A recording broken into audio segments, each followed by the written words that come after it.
प्रिय विद्यार्थियों, YouTube channel में आपका स्वागत। मैं हूं Bhora Ram, assistant professor physics and office sitting principal, government college Abu Road. Physics की कंटेंट की श्रृंखला में हम अध्ययन कर रहे हैं लॉरेंस रूपांतरण समीकरण और इसके प्रभावों में हमने पढ़ा length contractions and time dilations. Length contraction में अपने सूत्र निकाला था L = L0√1-v² इसमें अपने ये देखा था कि कोई भी गतिशील वस्तु अपनी गति की दिशा में संकुचित प्रतीत होती है, जबकि उसकी लंब दिशा में कोई प्रभाव नहीं पड़ता। अपने पास दो फ्रेम थे, एस और एस डैश। एस फ्रेम के सापेक्ष उभयनिष्ठ एक्स की दिशा में v वेग से गतिशील है। उसमें गतिशील फ्रेम में यदि उसकी लंबाई L0 है तो एस फ्रेम में जो प्रेक्षक है उसको उसकी लंबाई दिखेगी L0√1-v²/c², यानी L = L0√1-v²/c²।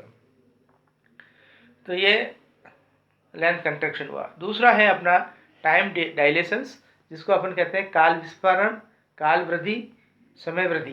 तो इसमें क्या होता है कि गतिशील घड़ियाँ स्थिर घड़ियों की अपेक्षा सुस्त या मंद चलती हुई प्रतीत होती है, या गतिशील घड़ियों द्वारा मापा गया समय स्थिर घड़ियों द्वारा मापा गए समय से कम होता है। इसको अपन काल वृद्धि कहते हैं।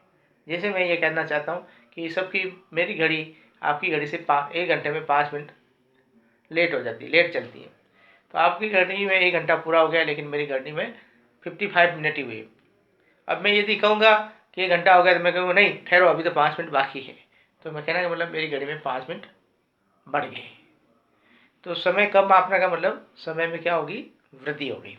1 घंटा आपकी घड़ियों में 65 मिनट हो जाएंगे और मेरी घड़ी में फिर 60 मिनट हो जाएंगे।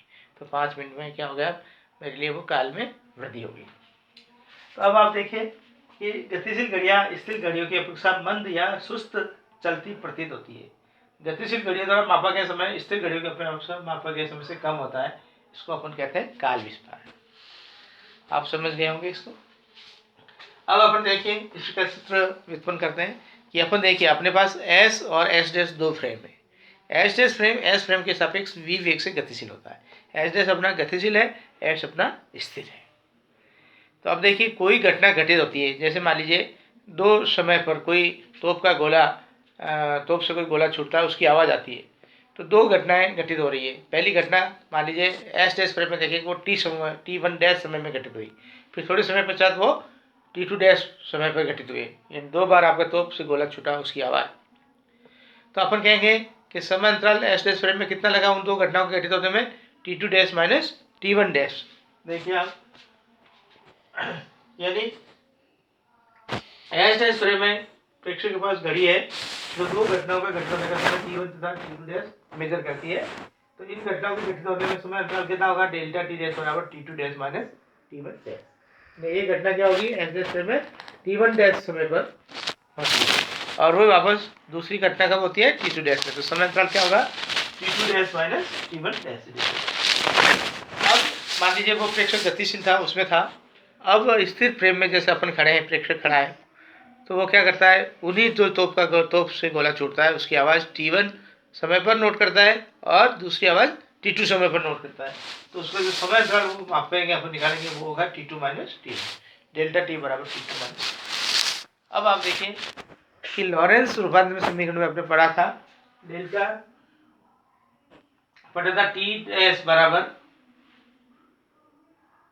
डैश बराबर क्या पढ़ा था आपने, T माइनस Vx/c², फिर अंडर रूट में क्या था 1 माइनस v²/c²। अब देखिए यहाँ, एक मिनट रुकना। हाँ, तो देखिए अपने यहाँ आए थे कि T डैश बराबर क्या होता है, T minus Vx/c², under root 1 minus v²/c²। इसको अपन T डैश के रूप में लिखना चाहे, T इधर लिखना चाहे S फ्रेम में, तो T बराबर क्या होगा, T dash plus Vx/c² upon under root 1 minus v²/c²। इसको मैंने लिखा, इसको मैंने ऑब्लिक में लिख दिया, ये अपने डिनोमिनेटर में ही है। अब देखिए, अब अपन एक घटना T1 समय पर होती है, तो यहाँ T1 सब्स्टिट्यूट कर देते हैं। T1 बराबर T1 dash plus Vx/c² under root upon under root 1 minus v²/c²। अब इसमें T2 सब्स्टिट्यूट करें तो T की जगह T2 हो जाएगा, T2 dash 1 plus Vx/c² √1 minus V square बटा सी स्क्वायर। अब अपन क्या करेंगे, इसमें से इसको सब्ट्रैक्ट करते हैं, तो T2 माइनस T1 बराबर T2 dash minus T1 dash √1 minus V square बटा सी स्क्वायर। तो समीकरण 1 और समीकरण 2 से मान रखने पर अपन यहाँ मान रखेंगे, इसकी जगह तो क्या रखेंगे डेल्टा टी डैश, और उसकी जगह क्या रखेंगे डेल्टा टी। तो डेल्टा टी बराबर delta T dash √1 minus V square बटा सी स्क्वायर, या delta T dash equal to क्या होगा delta T √1 minus V square बटा सी स्क्वायर। ये राशि 1 से कम है, यानी अपना डेल्टा टी ज्यादा है, इसलिए इस डेल्टा टी को बराबर करने के लिए इसको √1 माइनस वी स्क्वायर बटा सी स्क्वायर से मल्टीप्लाई करते हैं, या ये राशि क्या आएगी 1 से कम आएगी, इसलिए ये राशि क्या होगी इससे ज्यादा होगी। तो delta T dash is greater than delta T.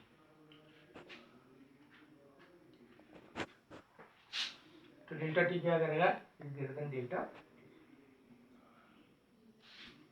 तो अपन कहेंगे कि गतिशील घड़ियों द्वारा मापा गया समय स्थिर घड़ियों की अपेक्षा क्या होता है कम होता है। इसमें देखिए थोड़ा सा पोज करना बेटा, इसको पोज करना नहीं। ये अपने इसको सब्स्टिट्यूट किया था, तो ये था डेल्टा टी, ये डेल्टा टी डैश अपन √1 माइनस वी स्क्वायर बटा सी स्क्वायर। तो delta T dash equal to क्या होगा delta T √1 minus V square बटा सी स्क्वायर। तो ये राशि क्या आएगी डेल्टा टी डैश क्या होगा इस डेल्टा टी से क्या होगा कम होगा, तो delta T dash is less than delta T. यानी गतिशील घड़ियों में मापा गया समय स्थिर घड़ी के समय से कम होता है। कम होता है का मतलब क्या होगा इसमें समय की क्या होगी वृद्धि हो गई। अब देखिए इसका अपन प्रायोगिक सत्यापन करते हैं। मैसॉन का जो डीके होता है, मैसॉन अपने क्या होता है अपन पढ़ेंगे पार्टिकल में, पाई मैसॉन के मैसॉन। तो पाई मैसॉन कितने होते हैं 3 होते हैं, पाई प्लस पाई जीरो और पाई माइनस। तो इसकी जो हाफ पीरियड होता है हाफ लाइफ टाइम होती है 1.8 × 10⁻⁸ सेकंड होती है, और इसकी वेलोसिटी प्रकाश के वेग के बराबर होती है करीब करीब मान लीजिए 0.99 c, यानी 99% ऑफ वेलोसिटी ऑफ लाइट। प्रयोगशाला में मान लीजिए वो 30 मीटर की दूरी तय करने में लगा समय कितना लगेगा 3 × 10⁻⁸ सेकंड। सिंपल है। इसमें देखें अब ये देखो इस वेग से गतिशील करता है प्रकाश के वेग से इसमें, तो एस एस फ्रेम में यानी गतिशील फ्रेम में कितना मापेगा वो अपन निकालेंगे। देखिए तो अपन ये कहेंगे कि इसकी जो अर्ध आयु थी 1.8 और ये वैल्यू आई 10 आई, तो उससे करीबन 5.6 गुना ज्यादा है ये। तो अपन कहेंगे कि एक अर्ध आयु में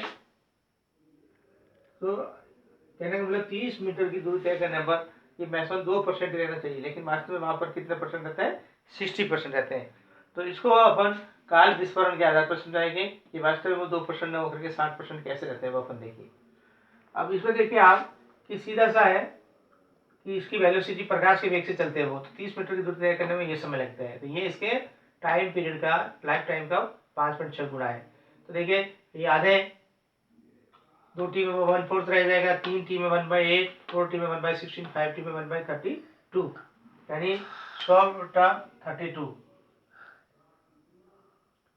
अब 5.6 में करीबन क्या हो जाएगा ये इतना ही रहेगा, कितना 2% रहेगा, लेकिन वो 60% क्यों रहता है तो अपन काल विस्फोरण से समझाएंगे। Delta T equal to delta T dash अपन √1 माइनस वी स्क्वायर बटा सी स्क्वायर। तो ये delta T dash equal to delta T √1 minus V square बटा सी। तो ये डेल्टा टी डैश की वैल्यू क्या आएगी कम आएगी, कितनी आएगी इसमें रखेंगे 1 माइनस 0.99 सी बटा सी का होल स्क्वायर 10 × 1 माइनस 0.99 का होल स्क्वायर। इसको स्क्वायर करेंगे तो 0.980 बना होगा, 1 से सब्ट्रैक्ट करेंगे ये आएगा, इसको अनरूट करेंगे तो ये आएगा, तो इसको मल्टीप्लाई करेंगे तो 1.4 बनाया यानी into 10⁻⁸ सेकेंड। तो अब ये डेल्टा टी क्या है इस टी से क्या है इसके से कम है, इसका मतलब शेष मैसॉन क्या रहेगा आधे से भी ज्यादा रहेंगे। ये देखिए 1.8 यानी डेल्टा टी डैश है वो 1.8 और 1.4 से कम है, तो आधा समय जब आएगा तो वो क्या होगा 50% शेष रहेंगे, लेकिन अब इससे कम है तो ये 60% रहेंगे। तो काल विस्फोरण के समय से समझ में आया कि वो दूरी तय करने में क्या करेगा इतना समय लगेगा करके इतने से कम समय लगाएंगे। तो कम समय का मतलब उसमें काल में क्या हो गई वृद्धि हो गई। तो गतिशील घड़ियां स्थिर घड़ियों की अपेक्षा मंद चलती प्रतीत होती है, उनके द्वारा मापा गया स्थिर घड़ियों के द्वारा मापे गए समय से क्या होता है कम होता है, और इस कमी को क्या कहते हैं काल विस्फोरण कहते हैं, ये कमी होती है। तो अब ये डेल्टा टी जैसे यहाँ से क्या आ गया कम आ गया, डेल्टा टी से ये क्या आ गया कम आ गया, वो 10 था 1.4 आया। और ये अपने अर्ध आयु काल का क्या है, इससे भी कम है। तो अर्ध आयु में क्या होता है, वो 50% शेष रहता है, जबकि यहाँ क्या होगा 60% रहता है। तो प्रिय विद्यार्थियों, देखिए आप कि गतिशील घड़ियाँ स्थिर घड़ियों की अपेक्षा सुस्त चलती प्रतीत होती है, मंद चलती प्रतीत होती है। स्थिर घड़ियों के द्वारा, गतिशील घड़ियों द्वारा मापा गया समय कम होता है, अर्थात वो समय को अधिक मापती है। उसमें मान लीजिए 55 मिनट हुए, तो अपनी घड़ी में 60 मिनट हो, तो उस घड़ी में 55 मिनट होगा, तो उस घड़ी में क्या होगा 5 मिनट का समय बढ़ जाएगा कई घंटे में। तो आपने देखा, ये बिल्कुल समझ में आ गया, delta T dash is less than delta T. तो अब यहाँ से देखेंगे अपन कि इसका एक्सपेरिमेंटल सेटअप या वेरिफिकेशन अपने मैसन के डीके में होता है।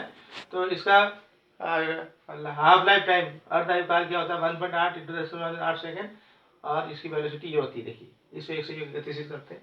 लेकिन प्रयोगशाला में अपने इसके वेग को, प्रकाश के वेग को मापे तो इतना समय लगता है उसको 30 मिनट की दूरी। लेकिन इतनी दूरी तय करने में वो क्या होना चाहिए, 2% ही रहना चाहिए, क्योंकि ये उसकी 5.6 गुना लाइफ टाइम के बराबर होती है।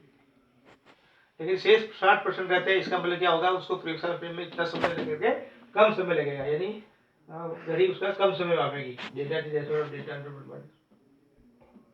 तो ये इतना मापेगी 1.4, जो उसके टाइम पीरियड से कम होगा, इसका मतलब वो 60% वहाँ मौजूद है।